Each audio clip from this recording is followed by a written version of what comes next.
மகாத்மா காந்தி தேசிய ஊரக வேலைவாய்ப்பு உறுதிச் சட்டத்தில் மாற்றம். 100 நாட்கள் வேலையை 125 ஆக உயர்த்தி மத்திய அரசு முடிவு. நீதிபதியை பதவி நீக்க கோருவது மிரட்டி பணிய வைக்கும் முயற்சி. ஓய்வு பெற்ற நீதிபதி கே திரிவேதி கருத்து. ஹிஜாப் அணிந்த டாக்டரின் முகத்தை திறந்து பார்த்த பீகார் முதல்வர் நிதிஷ். பஹல்காம் பயங்கரவாத தாக்குதல் சம்பவம் குற்றப்பத்திரிகை தாக்கல் செய்தது NIA. பிரதமர் மோடியின் உயிருக்கு அச்சுறுத்தல் விடுப்பதா? காங்கிரஸ் மேலிடம் மன்னிப்பு கேட்க பாஜக வலியுறுத்தல். பெங்களூரு தொழில்களிடம் ரூபாய் 830 கோடி நூதன மோசடி. மத்திய தகவல் ஆணையராக ராஜ்குமார் கோயல் பதவியேற்பு. சேர்ந்து வாழ்ந்த காதலியை கொன்ற டாக்ஸி டிரைவர் கைது. கடும் பனிமூட்டத்தால் வாகனங்கள் மோதி விபத்து. போலீஸ் அதிகாரிகள் உட்பட 3 பலி. கார்கோவை விமர்சித்து கடிதம். காங்கிரஸ் நிர்வாகி கட்சியிலிருந்து நீக்கம். ஆட்சியை விட்டு விலகுங்க பண்டி பஞ்சை சஞ்சகர் குமார். அவசியம் என்ன? உலகிலேயே பிரியங்கா.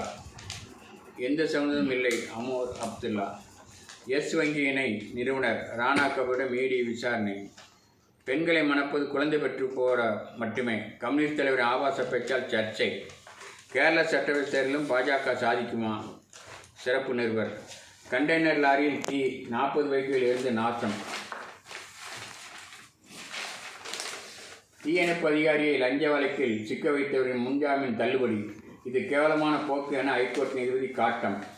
பெண்களை காக்க உயிர் நீத்த வீரனின் நடுக்கல் கண்டெடுப்பு. தருமபுரியில் கணவரை தாக்கி அஸ்ஸாம் பெண் கூட்டு பலாத்காரம் 3 கைது. வணிக மனைகளை விற்க ஏலம் நடத்த முடிவு. கனிமொழி குறித்த அவதூறு பரப்பியவர் கைது. மதுரை தீயில் இருந்து ATM இயந்திரம் நாசம்.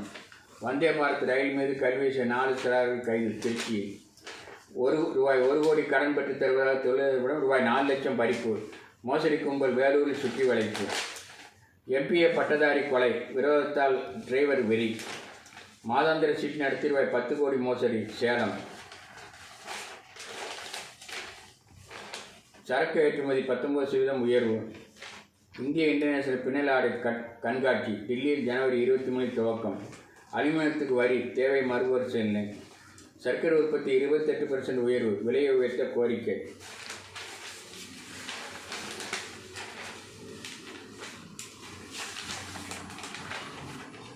தாக்குதல் நடத்தியது பாகிஸ்தானைச் சேர்ந்த தந்தை மகன். ஆஸ்திரேலியா துப்பாக்கிச்சூடு. மடக்கி பிடித்தவருக்கு பாராட்டு. தேச துரோக வழக்கில் ஹாங்காங்கின் பிரபல நாளிதழ் அதிபர் குற்றவாளி என தீர்ப்பு. மூடப்பட்ட ஆப்பிள் டெய்லி. கடைசி எதிர்க்கட்சியும் கலைப்பு. சீனாவில் நேட்டோவில் உறுப்பினராகும் ஆசையை